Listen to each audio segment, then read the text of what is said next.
At this election, Londoners are going to decide whether they're going to be prepared to put up with more of the same, more from Ken Livingstone, more of what we've seen, or embrace a fresh and new approach from Boris Johnson.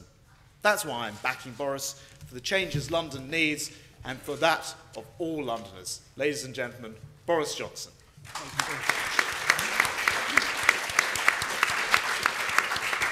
Well, thank you very much, Sean, Angela, Grant. Thank you very, very much, all of you, for your outstandingly generous contributions, and welcome everybody this morning.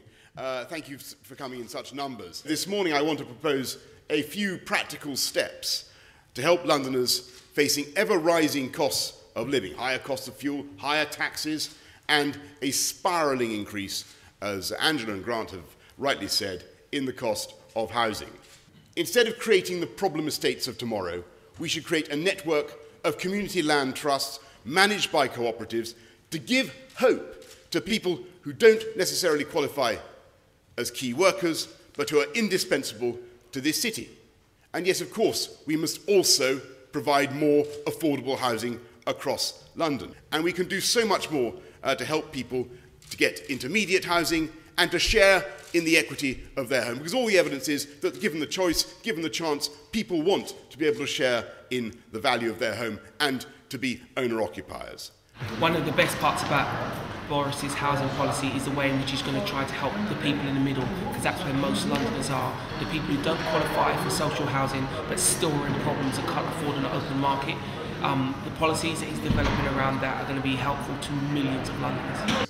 I want what I think most Londoners also want, all Londoners also want, and that is to protect this garden city.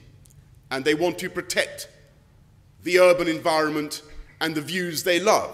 For the first time, I will add a presumption to the London plan that domestic gardens will not be used for residential development. And I think it a scandal and a shame that in the last 10 years, gardens 22 times the size of Hyde Park have been concreted over, and we've lost 1,113 in 2006 alone. We can protect our green spaces, and we must do it. The big difference between me and this current mayor is I want to work with the boroughs and not constantly seek conflict and a kind of macho civil war between the mayoralty and the boroughs. I do not want to be in the game of imposing 40-storey ziggurats on London's boroughs when they are not popular with local people and when local people are emphatically against them. Londoners have to buy homes which are something like 13 times the average salary. They're having to save up £60,000 in a deposit before they can even think of buying a home.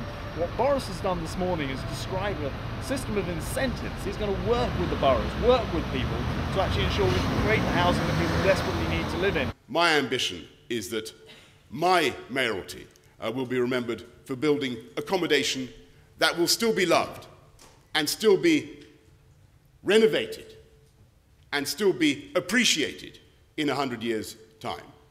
And to achieve that ambition, I need your support.